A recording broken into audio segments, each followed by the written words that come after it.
person who was loudly calling for help, and they called Morian. Alan asked with a puzzled look who she was. The guy said that she was a young girl who collected herbs. She used to help the villagers a lot, and after she helped the wounded. Alan did not listen to him and asked if he knew her. This question worried the guys, and one of them said that she was beautiful and refused the prince. Alan was embarrassed because of this and thought, are they talking about this again? The guy said that from such an insult he almost hanged himself. He did not listen to him and said that he already remembered himself, so they should shut up. The guy said that they need to form a search party and go look for her. Alan thought with a displeased look, are these idiots so worried because she is beautiful? However, he needs to check, because he sees a zombie steal a person for the first time. He needs to clarify what the matter is. He asked calmly, is it possible to track them? The guy said that Gans, a hunter from their village, might be able to help. Alan said that they should set off then. They should also tell that hunter to come immediately. He looked to the side and noticed Charlotte standing next to him. Alan noticed that she was staring at him and wondered if she held a grudge against him. He started running down the path and said loudly that they should hurry, because if they hesitated, she might turn into zombie dinner. Charlotte was a little embarrassed by this and looked at him silently. After a while, the hunter said that the zombies walked by dragging their feet on the ground, so they were easy to track. They were sure that they came here. The guy said that it was no wonder, it was so cool here. Alan called out to Gans and said that he did a great job. He looked to the side and thought that he had tracked them well. The cave was full of ominous demonic energy. It is quite possible that this place is infested with zombies or is the source of the infection itself. Although there are places with a natural accumulation of demonic energy, judging by the behavior of the zombies, there is a high probability that someone is behind them. Alan asked if it is worth burning this place to the ground. The guy with a worried look said loudly that Morian is there. He turned to him and said that, however, it is very gloomy here. In such places the undead buffs are much stronger. If everyone runs inside for one woman, then everyone will die. The guy looked at him with a puzzled look and asked then how should they save her? Alan said that they need to prepare better and go back. Of course, the probability that Morian is alive will become lower. He heard a loud sound, immediately turned around and asked what was that. He was very surprised when he saw a huge bear in front of him, which was already next to him. This monster bit him on the shoulder, he screamed loudly in pain, and the people immediately ran to him and loudly called for the prince. The bear ran away from the others very quickly and carried Alan away with him. The monster threw him down, and he thought that this bear was also dead. He waved the shovel with a worried look and the system notified that the skill Swamp of Death was used. He sprinkled the bear with holy water and this monster screamed loudly because of the pain. Alan grabbed the wound on his shoulder and the system notified that the skill Terrifying spell was used. He began to heal his hand and thought that as expected, this is healing. His divine powers are almost at zero and such moments are best to change skills. The bear came down to him, stomped loudly and this attracted Alan's attention. He looked at this monster, and the system notified that it was the king of gluttony, age unknown. The ability to bite, crush, cut and gnaw at organs. The condition is enhanced by necromancy. Alan wondered, did he become stronger because of necromancy? It is not surprising that he holds on even after holy water. However, if a necromancer controls him, it will be problematic. How is he supposed to defeat a bear with his bare hands? Suddenly, the bear ran towards him very quickly, tried to bite, but Alan managed to jump to the side. The bear immediately swung its paw very quickly to attack again. He did not have time to finish this blow because Charlotte jumped on him from above and plunged a knife into his eye. The bear immediately raised its head and began to scream loudly. Alan looked at her with a surprised look and wondered, did she follow him? Although now it does not matter. He loudly called her name and said that she should hold this free. Charlotte was surprised because of this and loudly asked what he said. The bear easily threw her away and she hit the ground hard. She managed to roll and the bear hit the ground with his paw. She looked at this monster, who was standing in front of her with his mouth wide open. Charlotte managed to put the knife in front of her and plunged it into the monster's head. Her hands were shaking because of what was happening and the bear was making very loud sounds. Alan managed to run up to her and hit the bear hard on the head. Charlotte looked down in surprise as the monster was thrown a long distance away. He extended his hand and said that he was grateful to her for buying him some time to regain his skills. She also held out her hand and said that she should thank him. Charlotte noticed that it was a zombie's hand and this surprised her very much. Zombies began to rise from the ground, and Alan said that this is how you need to win. She looked at the crowd of zombies that crawled out of the ground with a worried look. He said with a sly smile that with such a number this monster had no chance. All the zombies he summoned immediately attacked the huge bear, and he screamed loudly because of the pain. Suddenly, this monster struck very hard with its paw and threw several zombies into the wall. Many zombie arms started to emerge from the ground again. Alan was breathing heavily because of fatigue and thought that this bear had killed many people and he had managed to summon many zombies. This bear's vitality was definitely much higher than his zombies. The bear defeated all the zombies he had summoned and came very close to Alan, who was standing calmly in place. Charlotte stabbed the monster in the head, and it immediately began to fall to the ground because of it. She looked at this monster with a calm expression on her face, which was lying on the ground and not moving. Alan stood in place with a very tired look and thought that the outcome of the fight was obvious. Charlotte noticed that he was feeling unwell and called out loudly for the prince with a worried look. She put his hand on her shoulder, offered to help, and asked if he was okay. Alan said that he was fine, he had just used too much divine power. He wondered what she was doing here and why she had followed him. He called her by name and said that he had shown her all his power. However, he wanted to live quietly, so he would like to ask her to keep this a secret. In Charlotte's eyes, he was handsome and had a calm face, but in reality, he was very sick and thought that he would not really bother her anymore, so she should leave him alone. She said with a serious look that he was her savior, so she would fulfill any of his wishes. Alan was about to ask her something, but at that moment, a group of people came and loudly called them. The guy with a worried look loudly asked why they jumped there. Is he okay, right? They took equipment with them to explore the cave. They started to go down to them, and Alan thought that everything was fine, so they can go back, because they can't help anyway. The guy who went down first was very surprised by what he saw and asked who dealt with the zombie and the bear like that. Was it the two of them? This bear is known as the king of gluttony. No one knows how many people have already suffered from it. Their attention was drawn to the fact that Alan said that he thought there was a necromancer in the cave. He tried to turn the cave into his refuge and killed the bear. When they arrived, he was already dead. The guys said that this is logical, and necromancers are scary. Alan thought that they were so simple, probably Maureen was already dead. The necromancer tried to lure them here too, so that together with the bear they could kill more people. The guy asked with a worried look, what should they do now? Alan said that they needed to go further. The guy asked, was he absolutely sure about that? He agreed with a smile and said that he needed to see how good this necromancer was. After that, they went further into the cave and he said that it seemed like there was nothing to be afraid of. They reached the entrance and looked out from behind the corner.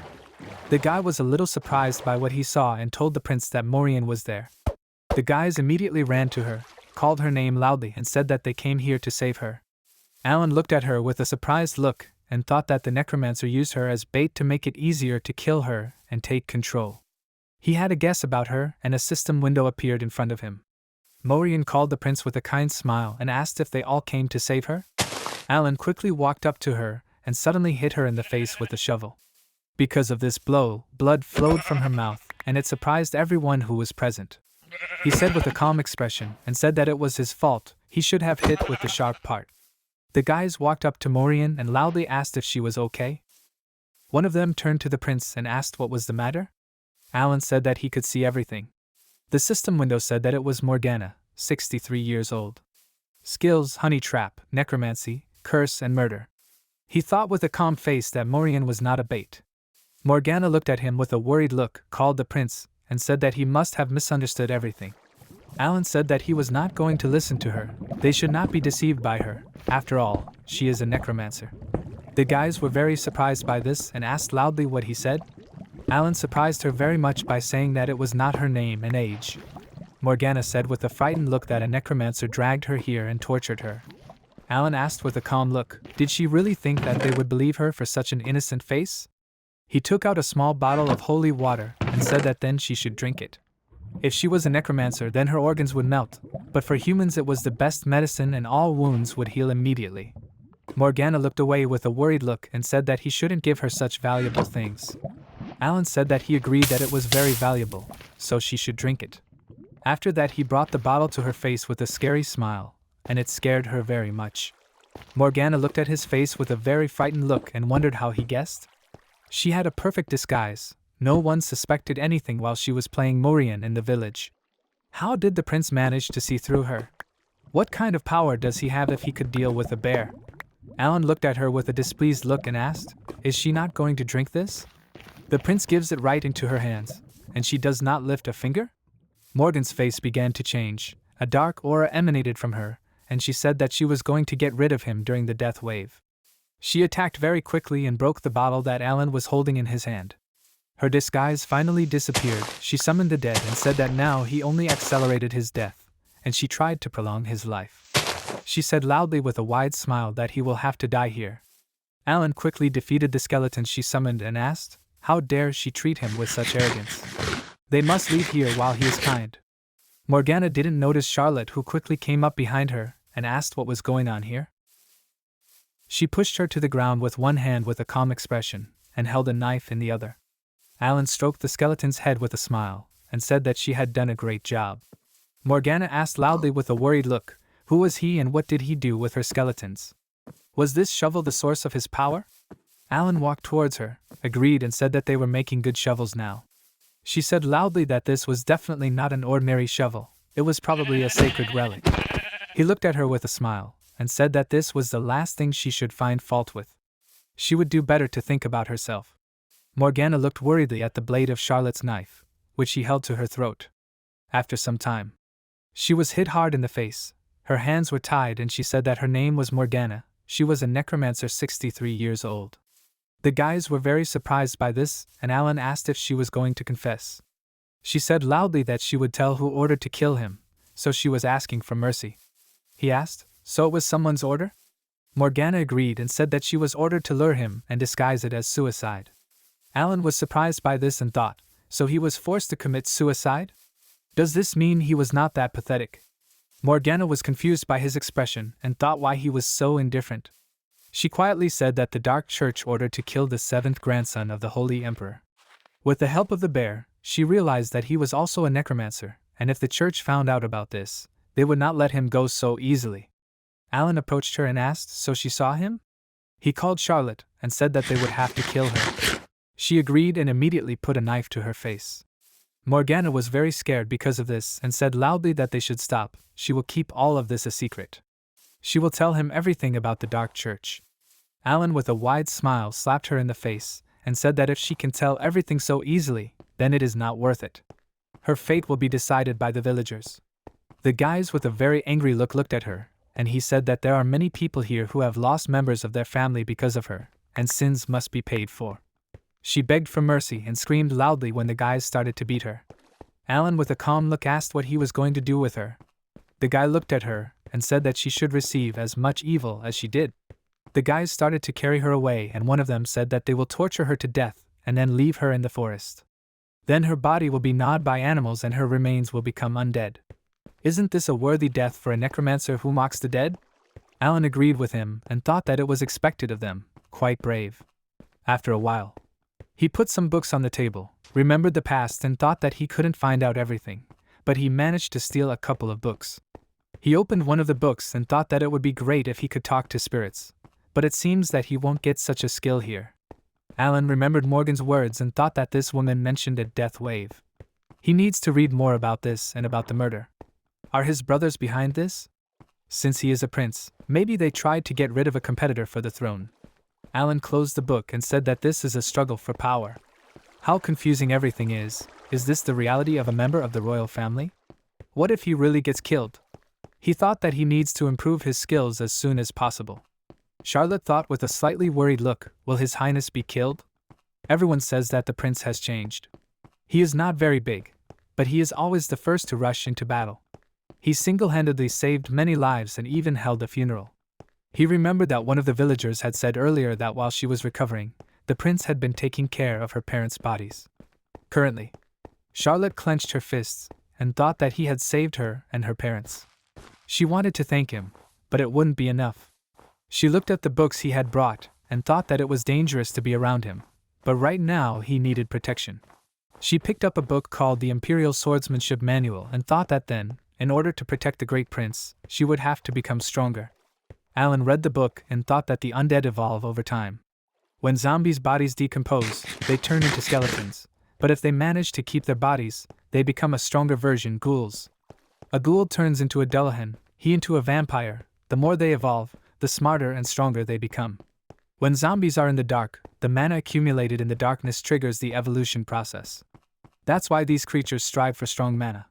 Thus, the place where all zombies are summoned is called the Land of Dead Spirits. In order to prevent their flesh from rotting in the warm weather, these freaks go to dark and cold places. When winter ends and winter comes, the cold period comes, and the desire to find the Land of Dead Spirits reaches its peak. These times are called the Death Wave. December 25th is the coldest day of the Death Wave period, the day that the king of the Land of Dead, Amon, died. This is the day when all the undead go to the Land of Dead Spirits to get their lives back. Alan closed the book and said that there was about a month left until the Death Wave. He thought with a slightly worried look that this witch was planning to kill him with zombies. Charlotte came to him, called His Highness, and said that she would help him if he gave her this. Alan agreed to it, and gave her the book he was reading earlier. He watched her leave and thought that he didn't even ask her, but she continues to come to the church every day. Not only does she sort the books, but she also cleans, takes care of the cemetery, and cooks food. He closed his eyes and thought that she would probably leave sooner or later. As far as he knew, Grill adopted her, so now she has a home to come back to. This idiot looks sloppy, but he's a good guy. Suddenly, the door to the church opened and several knights walked inside. Alan was surprised when he saw them and asked what they were doing here. A system window appeared above one of the knights, which said that his name was Harmon Dien, 33 years old. Second in command of the Holy Cross Knights, Holy Family Sword Art, Helmet Defense. He said with a calm expression that he had heard that he had captured the Morgan Witch. Alan looked thoughtful. He decided not to even greet him, treating him like an exiled prince. Considering that he had already heard the news, that meant he was being watched. He agreed and asked, "They captured her with the villagers, what was the big deal, was there any problem?" Harmon said that they had come to confirm, but it seemed to be true. He had fought together with the villagers? Alan looked at him with a calm expression, remembered the past, and agreed. Harmon asked, "They also killed the king of the beasts with gardening tools? Also, a man named Grill killed 30 zombies and cornered a witch with holy water?" He told them all about it himself. Alan thought that it hadn't even been 5 minutes since he had praised him. Harmon smiled and said that to be honest he thought it was an exaggeration, but when he saw the traces of a fierce battle he realized it was true. Alan thought that if he was a holy knight he shouldn't be so trusting. Harmon asked if he knew that Morgana belonged to the Dark Church. Alan agreed with a thoughtful look and said that he heard it from her. She spoke as if it was some kind of secret, but it seemed to be a well-known fact. Harmon agreed and said that it was an evil organization. It had already managed to destroy 5 villages. Alan was surprised by this and realized that he was an idiot for not knowing about it. Harmon asked, "Did they really get rid of her?" Alan asked, "Didn't they hear about it?" She had already been killed and her body thrown away. He asked the prince if it was his doing. Alan asked calmly, "What kind of power does one need to have?" He thought that of course he was the one who dealt with her, but he shouldn't reveal his powers. The villagers had helped him, so it was better to stick with Grill's version. He pretended to be surprised and said that he had been so scared while he was there. All the knights looked at him with disgust and Harmon thought that just thinking about it made him want to vomit. He coughed and said that then he must not know about the witch's magic books. They were supposed to take the books on dark magic, but for some reason her bookshelf was empty. Alan said with a smile that maybe the villagers burned it because of the sinister aura. He could ask them about it. Harmon took out a small bag and said that the last thing left was, but not the least important. Morgan's reward was 80 coins. There was a good reward on her head. Alan reached out to take the bag and said with a smile that he was just doing his duty. Harmon said that he would need to share with the other villagers. Alan agreed with a sly smile and said that the surprising thing was that he received books and gold. He opened the bag and Harmon said that his business was finished here, so he begged him to forgive him. He should pack his things. Alan was very surprised by what he said and turned to him sharply. He asked, he was already banished once, and now he was being banished again. Harmon sighed and said that a death wave was beginning, they would escort him. Alan thought with a surprised look, were they continuing to take care of him because he was a prince? He asked, if they evacuated, would they send him back to the Imperial Palace or to the warm south? Harmon refused and said that he would go to the Lonia estate. It was half a day's ride from here, they would be in the land of the dead anyway. Was there any point in evacuating at all? The estate, a fortress, was built to stop the death wave. They had gathered soldiers and prisoners to fight off the zombies. There will be many victims, so he asked for the funeral to be held at the Lonia estate. Alan and Charlotte thought about his words and stood there with very dissatisfied faces. After a while, Janet Lappin, 43 years old, feudal lord of Lonia, Viscount, features sociable and merciful. He asked the prince with a kind smile how he felt. Alan said with a dissatisfied look that he was not very well. Janet asked if the journey had been difficult. He started to leave, agreed and said that the carriage had been very uncomfortable. The Viscount noticed the other people who had gotten out with him and asked who they were. Will said that he was someone good. Charlotte stood next to him and said that she was an assistant. Alan looked away and thought that considering that he was in exile, he was treated quite well. He said that they should stop talking and take him to his room. He looked around and wondered, however, why had he come here? The land of the dead spirits of Lonia. This is the so-called sacrificial fortress. This place is so called because of the sacrifices that want to ease the wrath of the dead. The castle is protected from the death wave only by the erected walls. It will protect against zombies for a month, just until the spring after the death wave. Alan saw many chained people walking in a row and asked, will all these prisoners be sent to the front lines? Harmon agreed and said that from him they only needed help with the wounded and holding funerals. Alan looked at him and said that it seemed like he could help with that. He was very surprised because Harmon said that every year there are at least 2,000 or 3,000 dead here. Alan asked if he would have helpers. He calmly said that they had about 80 priests who could perform a purification ritual. The soldiers would help with the funeral, so he didn't have to worry. Sometimes people die from overwork, but that's normal. Alan looked at the Viscount who was standing next to him and called him. He said loudly with a displeased look that he wanted a drink. In such circumstances, he simply could not survive without alcohol. He would rather die from it than from hard work.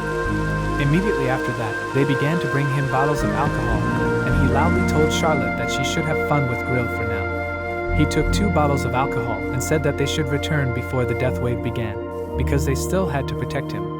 Alan entered the room, closed the door behind him and said that he was going to rest.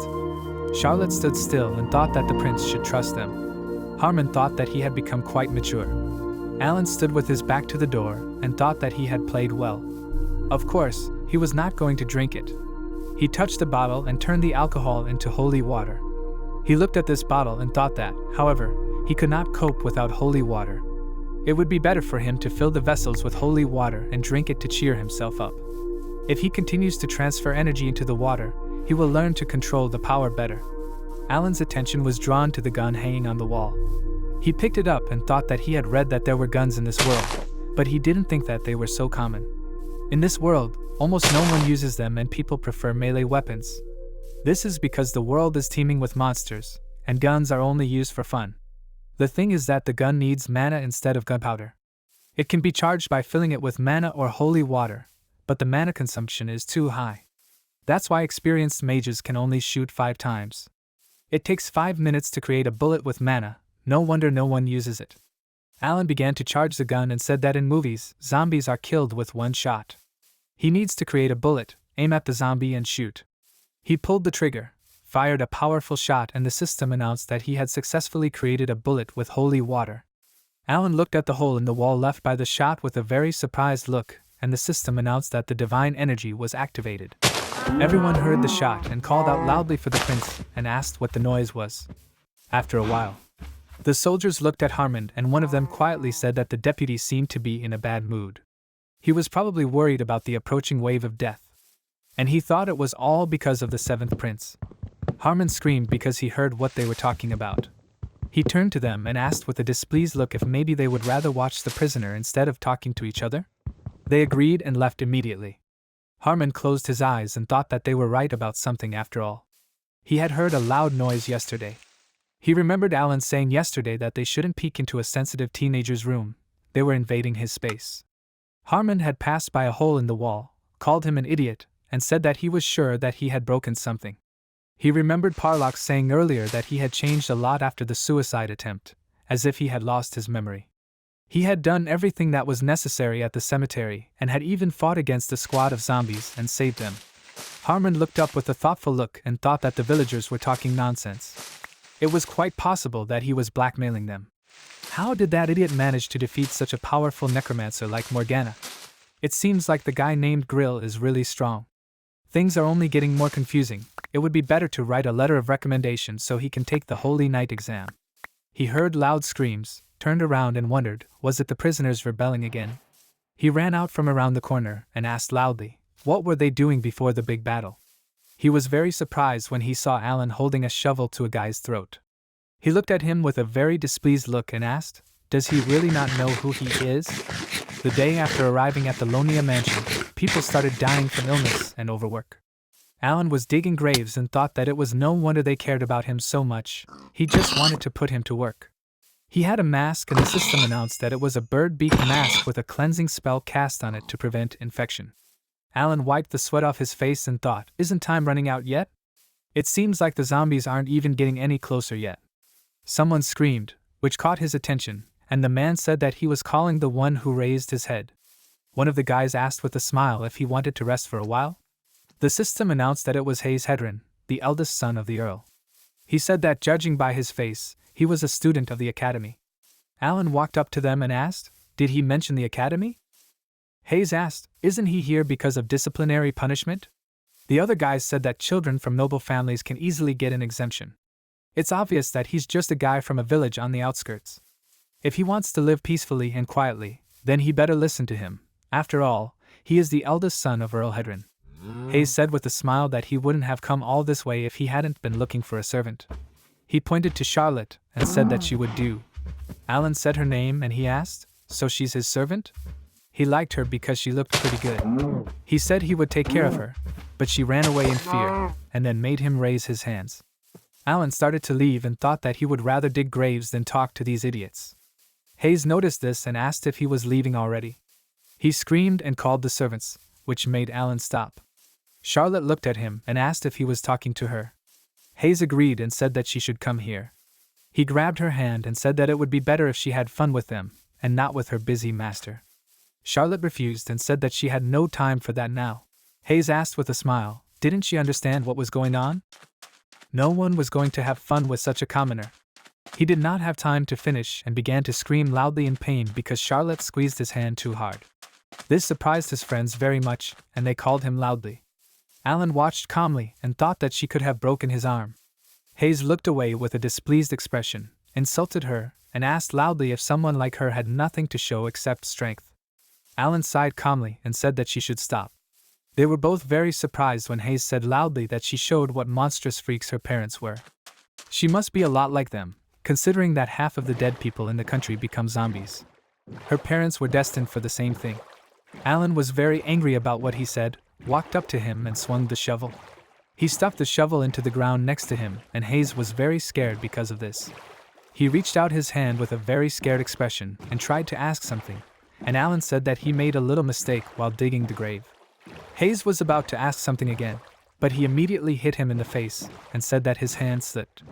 Because of this blow he fell to the ground and his friends loudly called his name. Hayes with a displeased and scared look asked if he even knew who he was. Alan leaned over to him, put the shovel to his throat, and asked if he knew him. Harmon walked up to them and loudly said that he should stop. He pushed him away and loudly asked if he was going to cause trouble again. Hayes said his name and loudly said that he had hit him so he needed to be punished. Charlotte with a worried look said that it was not like that. Alan raised his hand and used magic called silence. Harmon was very surprised by this and thought that he could not say anything. Was this a spell that used holy power? Alan with a calm look looked at him, called his name and said that he should tell this idiot who he was. Harmon said his name and said that he was the 7th prince and the grandson of the Holy Emperor. Alan looked at the frightened Hayes with a calm expression and asked if he now understood whose maid he had been so rude to and to whom he had not shown due respect. He noticed that he was shaking from fear and said that he need not worry so much. He smiled and said that if he sincerely apologized, there would be no problem. After some time, Alan was locked in the dungeon. He asked if there was a problem, right? Charlotte stood next to him and said that according to the Holy Knight, the injury inflicted on the son of a nobleman cannot be forgiven. She asked for his forgiveness, because it is because of her that he is here for a week. Alan calmly said that all this happened because of that rude freak, she need not worry. He will spend time here reading. He looked out the window and said that this is better, there is a blizzard outside. One of the soldiers ran to Harmon and called for a deputy. He said that they had ordered the prisoners to clear the snow, but the blizzard was so bad that they were unable to keep up. Harmon ignored it, and wondered if the seventh prince even knew that he had cast a spell. He was certainly good for nothing, but the blood of the holy emperor flowed through his veins. The soldier called for his deputy again and Harmon heard him. He turned around, agreed, and said that they needed to continue clearing the snow to maintain the height of the fortress walls. He looked away and said that it had become freezing, but there were not many zombies. The holy emperor killed the king of the dead spirits on December 25th. The soldier asked if they should report this to the holy emperor's family. Harmon said that it was for the best, they should gather the prisoners. They needed time to gather themselves. After a while, the prisoners entered the fortress and the soldiers said loudly that they should close the gates. They noticed the wounded and called loudly for the priests, and said that they should help them quickly. The guy said that the zombies attacked from behind and they couldn't find them because of the snowstorm. He raised his voice and said that everyone who was behind had already been eaten. The soldiers said loudly that everyone should gather and take positions, they should climb the walls and prepare for battle. Harmon looked down from the wall and thought that this was why it seemed quiet here. The day of the death of the king of the dead spirits, Aman, was coming soon. The zombies simply couldn't help but appear. Very soon there would be at least 3,000 dead people here. However, how did this happen? No one could have imagined that the zombies would attack from behind. Were they really suppressing their instincts by hiding under the snowdrifts? The undead are dead people, they are not afraid of anything and rely only on instincts. Since they do not wear equipment, and do not use any strategies, they dealt with them easily every year. Harmon saw a crowd of zombies walking towards the fortress, and said that this is an impeccably prepared army. He thought, this has never happened before, what is this?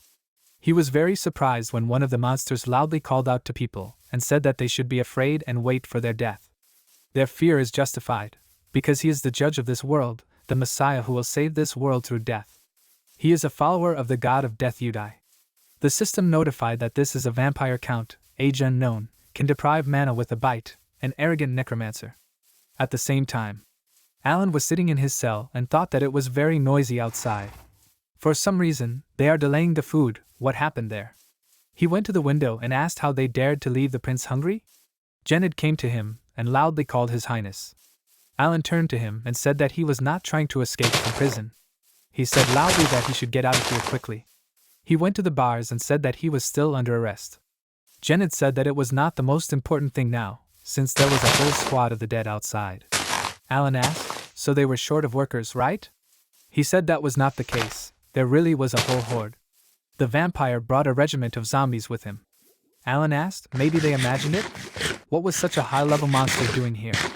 Jennid said that this monster spoke their language, and it controlled other monsters. It was definitely a vampire. He opened the door to the cell and said that he also did not know what exactly happened. Right now a holy knight was fighting them off. The fortress could fall, so they needed to evacuate to a safer place. He would accompany him. Suddenly, rocks started falling from the ceiling and Alan asked what that noise was. Jennid said it was probably a squad of zombies. They should quickly leave through the back door. Suddenly a crowd of zombies crashed into the wall at high speed and they ended up in the cell. Alan was surprised by this, turned around at the sound and asked what was it. Jennid, looking surprised, said loudly that this monster had thrown a crowd of zombies at them. The dead had invaded the fortress.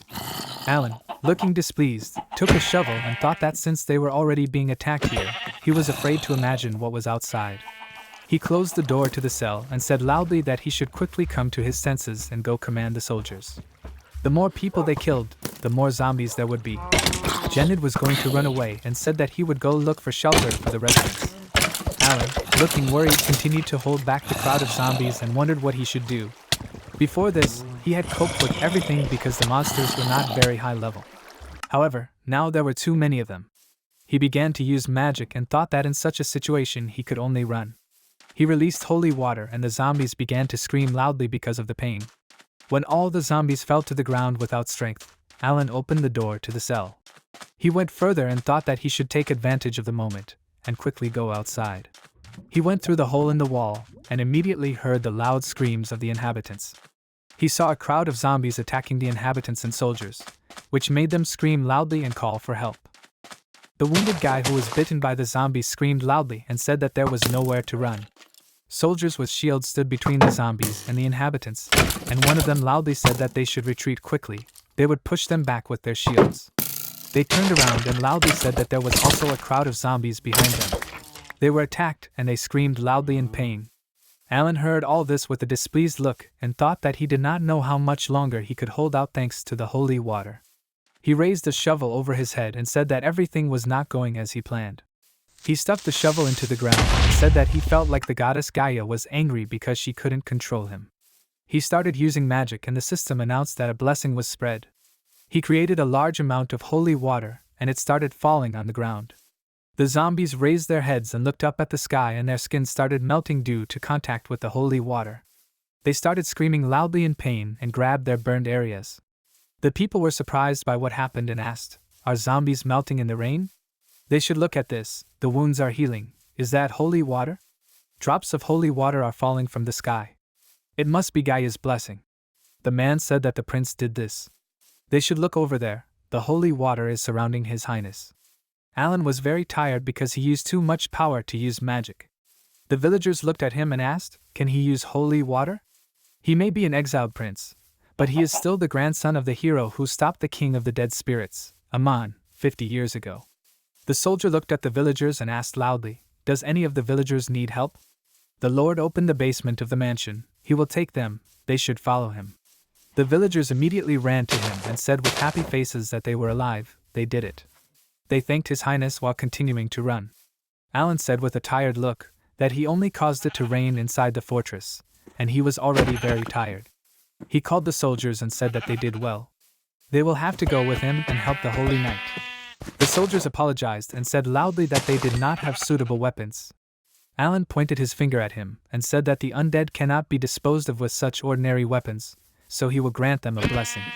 He is doing this for the first time, so he does not know how long it will last. Now their weapons have a holy buff. The soldier looked at him with a puzzled expression and asked what buff he was talking about. Alan said that their weapons were not so useless now, they still had to repay him for saving their lives. The doors of the fortress opened, and he said that they would have to fight for their lives. They saw soldiers fighting zombies outside the walls. One of the zombies noticed them and quickly ran towards the fortress. One of the soldiers struck with his weapon and was surprised when he managed to win with one blow. The soldiers looked at their weapons filled with holy energy, and with surprised faces said loudly that he almost did not even touch the zombies with his weapon. Their weapons really did have holy power now. They ran towards the monsters and said loudly that these zombies were nothing, they would help right away. They began to fight the monsters and they thought that they had a chance to win. They would cope with this, because the descendant of the hero was with them. Suddenly, Dullahan came to the battlefield on a burning horse with a weapon made of dark energy in his hand. The soldiers were very surprised when they saw this monster. This monster released magical energy and hit several zombies that stood in its way. He defeated several soldiers, but one of them survived and fell to the ground due to extreme fear. He looked at the gun that Dullahan pointed at him in horror and said that they could not defeat this monster. Alan walked up to the soldier, pointed the gun at the monster and calmly said that he was sorry. After all, this was his second time, so he did not handle it very well. At the same time, the vampire looked at the battlefield and thought that he could feel the energy of life. There was fresh meat there, which he had not feasted on for 50 years. I wonder how juicy they are? If he turns them into zombies, will the regiment become even more powerful? He has been waiting for this opportunity for 50 years. He has come a long way from a soulless zombie to a vampire. How much distance did he overcome before he gained thinking? Vampires are divided by the mana they possess. He became a vampire not so long ago, so others have not recognized him yet, but he is confident in himself, because he is a count. And he has this, the skull of King Aman. Thanks to this, he can collect such an amount of mana in a couple of decades that without it he would collect at least 100 years. He controls an army of 20,000 zombies. Very soon he will surpass the level of the count and become king. Ordinary holy water does not scare him anymore. These pathetic knights should quickly surrender and become undead. At the same time, Harmond, who was standing on the wall of the fortress, loudly said that they must continue shooting. They need to hold on and not let them break through. With the sunset, the undead become stronger. They need to kill at least one more. If they lose, then the end of the village. He thought that the zombies were already invading their territory. He cannot hand over command of this position, because the army is too close. Will everything be okay with the village? He squeezed the sword in his hand out of anger and wondered, if not, then what awaits them next? At times like these, you wish the Holy Emperor was here. A loud noise behind him caught his attention. Charlotte brought a lot of weapons and said that the village was safe because the prince was with them. So she would protect the place where His Highness was. After that, she threw all the weapons on the floor in front of him. She said that she heard that he wanted the weapons to be carried up to the walls of the fortress. Harmon looked at her with a surprised look and thought that he thought she was just a servant.